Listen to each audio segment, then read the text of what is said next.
வணக்கம். நான் Vijayakumar. ABN films YouTube channel மூலமாக சிகரம் தொட்ட சினிமா என்ற இப்பகுதியில் மீண்டும் உங்களை சந்திப்பதில் மிக்க மகிழ்ச்சி.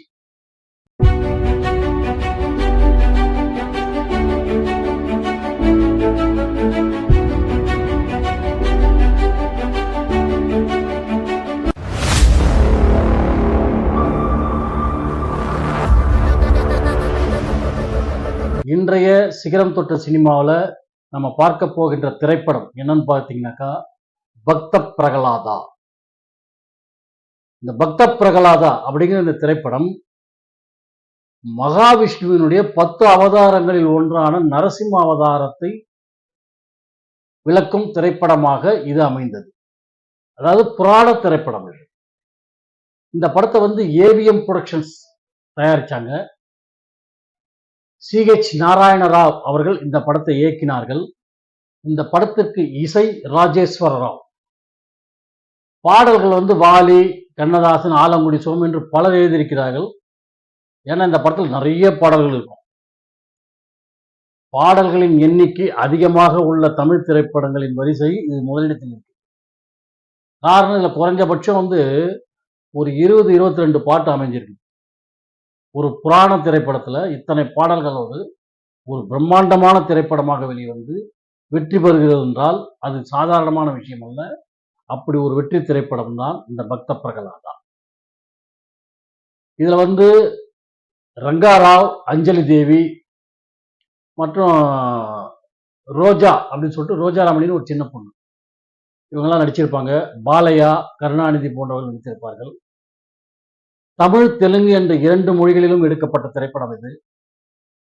இது ஒரு பெருமாள், அதாவது மகாவிஷ்ணுவின் புராண கதையிலிருந்து எடுக்கப்பட்ட ஒரு கதை. அப்படி என்ன கதை எடுத்தார்கள் அப்படின்னு சொல்லிட்டு பார்த்தீங்கன்னா, பிராமணர்களான 4 சிறுவர்கள் மகாவிஷ்ணுவை வைகுண்டத்திலே தரிசனம் பண்ணுவதற்காக செல்கிறார்கள்.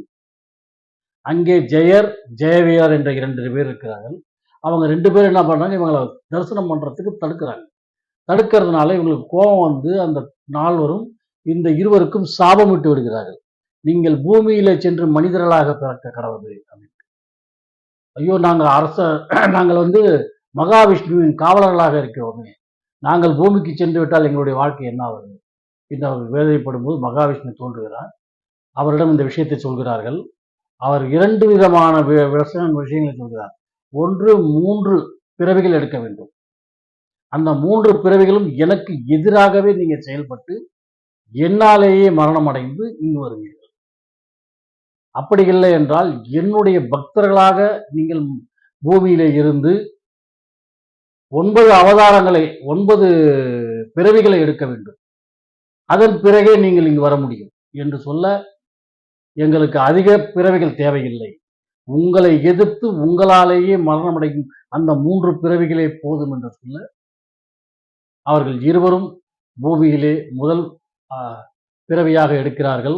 என்னன்னாக்கா இரண்யகசிபு, இரண்யாயம் என்ற இருவரும், இரண்யாயனாக அண்ணனும் இரண்யகசிபுவாக தம்பியும் பிறக்கிறார்கள்.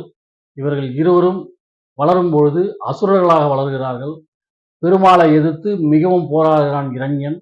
அவனை அழிப்பதற்காக வராக அவதாரத்தை எடுத்து வருகிறார் மகாவிஷ்ணு.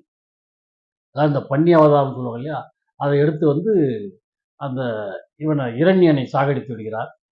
அவனுடைய தம்பியான இரண்யகசிபு தன் அண்ணனை கொன்ற அந்த நாராயணனை கொள்வேன் என்று சபதம் எடுக்கிறார்.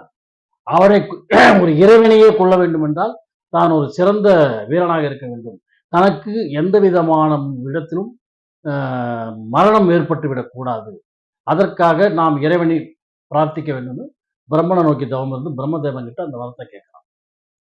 மனிதர்களாக பிறந்து விட்டால் இறந்தே தீர வேண்டும், இரவாவரம் தர முடியாது, வேறு ஏதாவது கேள் என்று சொல்ல, இப்ப கேட்கிறான், மனிதர்களாலோ விலங்குகளாலோ பறவைகளாலோ இரவிலோ பகலிலோ மாலையிலோ அல்லது வீட்டிற்கு உள்ளேயோ வெளியேயோ எந்த விதமான இடங்களிலுமே எந்த விதமான நேரங்களிலுமே எந்த விதமான உயிரினங்களாலும் எனக்கு மரணம் ஏற்படக்கூடாது என்று வரம் கேட்க அந்த வரத்தை கொடுத்து விடுகிறார் பிரம்மா.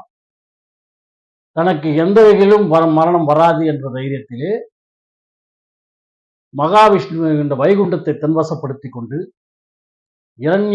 இரண்யகசிபுவே வாழ்க, இரண்யகசிபுவே நாம அவர் பேரை சொல்லி எல்லாரையும் கும்பிட வைப்பார். எல்லாரையும் கும்பிட வச்சு தான் கடவுள், நாராயணன் கடவுள் இல்லை என்பதை பகிரங்கமாக செய்து கொண்டிருப்பார் அந்த இரண்யகசிபு. அப்பொழுது அவருடைய மனைவிக்கு கர்ப்பம் தரிக்கிறார். அந்த குழந்தை பிறக்க வேண்டும் என்பதற்காக ஒரு ஆசிரமத்திலே சென்று விடுகிறார்கள். அந்த ஆசிரமத்திலே இருக்கும்போது நாரதர் அங்கு வருகிறார். கருவில் இருக்கும்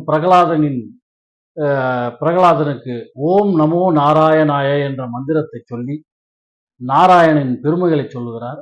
அந்த குழந்தை கருவிலேயே நாராயணனின் பக்தனாக மாறிவிடுகிறது. குழந்தை பிறந்த பிறகு குழந்தையின் மீது பற்றற்ற பாசம் கொள்கிறான் இரண்யகசிபு. அந்த குழந்தையை தன் பெயரை சொல்லி தான் கடவுள் என்பதை அந்த மகன் உணர வேண்டும் என்பதற்காக குருகுலத்திலே விட்டு விடுகிறான். அங்கே குருகுலத்திலே இரண்யகசிபுவை பற்றி எல்லோரும் சொல்ல அவர் என் தந்தை, அவர் மனிதர் தானே, அவர் கடவுள் அல்ல, கடவுள் நாராயணன் தான் என்று சொல்லி நாராயணனையே துதிக்கிறான் பிரகலாதன். இதனால் தந்தைக்கும் மகனுக்கும் பிரச்சனை ஏற்படுகிறது.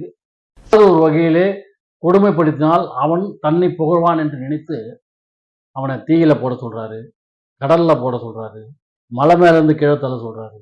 எப்படி செஞ்சாலும் நாராயணன் அவரை காப்பாத்திடுறாரு. இரண்யகசிபுவால இது ஏத்துக்கவே முடியல.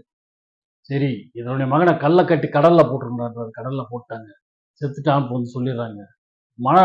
மகன் செத்துட்டானேன்னு சோகத்துல இருக்கிறாரு. நாராயணனால் காப்பாற்றப்பட்ட மகன் வருவதை பார்த்து ஆச்சரியப்படுகிறார். என்னை கும்பிடுவதால் தானடா உனக்கும் எனக்கும் பிரச்சனை. நாராயணன் என்கிறாயே, அந்த கடவுளை காட்டு பார்க்கலாம். அவன் இருக்கும் வைகுண்டத்தையே இப்போது என் பகுதி என்னுடைய கட்டுப்பாட்டிலே வைத்திருக்கிறேன் என்று சொல்ல, நாராயணன் எங்கும் இருக்கிறான் அப்படின்னு சொல்ல, எங்க இருக்கிறது, இப்ப எங்க இருக்கிறான் சொல்லு, இந்த தூண்ல இருக்கானான்னு ஒரு தூணை காட்டுவான். ஆமா இருக்காரு அப்படின்னு சொன்னோன்னே தன்னுடைய கையில இருந்த ஆயுதத்தால் அந்த தூணை உடைக்க, தூணிலிருந்து மனித உருவமும் இல்லாமல் மிருக உருவமும் இல்லாமல் கழுத்துக்கு கீழே மனித உருவமும் கழுத்துக்கு மேலே சிங்க உருவமாக கொண்டு, காலை பொழுதிலும் இல்லாமல் பகல் பொழுதிலும் இல்லாமல் இரண்டும் கலக்கும் அந்தி பொழுதிலே வந்து, வீட்டிற்கு வெளியிலும் இல்லாமல் வீட்டிற்கு உள்ளேயும் இல்லாமல் வீட்டின் வாசற்படியிலே உட்கார்ந்து கொண்டு அந்த இரண்யகசிபுவினுடைய அனைத்தையும் தாண்டி அவனை இறக்க வைப்பதற்கான அனைத்து விஷயங்களும் செய்து அவனை சம்ஹாரம் செய்கிறார் நரசிம்மர். அப்படியா?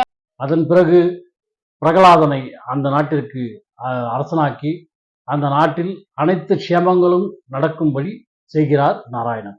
இப்படியாக இந்த கதையை முடித்திருப்பார்கள். இதில் இரண்யகசிபுவாக எஸ்.வி. ரங்காராவ் அவர்கள் மிக பிரமாதமாக நடித்திருப்பார்கள். அவருடைய மனைவியாக அஞ்சலி தேவி அவர்கள் மிக சிறப்பாக நடித்திருப்பார்கள். பாடல்கள் அனைத்தும் அற்புதமாக வந்திருக்கும். நாராயணனை பற்றி பிரகலாதன் பாடும் பாடல் மிக சிறப்பாக போற்றப்பட்டது. இப்படி எல்லா விதத்திலும் அந்த படம் மிக சிறப்பான ஒரு படமாக உருவாகி தெலுங்கிலும் தமிழிலும் வெளியாகி மாபெரும் வெற்றி படமாக உருவானதுதான் பக்த பிரகலாதா. இந்த பக்த பிரகலாதா 1967 வெளியாகி மிக சிறந்த படமாக உருவாகி மிக பெரும் வெற்றி படங்களின் பட்டியலில் இடம்பெற்ற திரைப்படம்தான் பக்த பிரகலாதா என்று கூறி விடைபெறுகிறேன். நன்றி, வணக்கம்.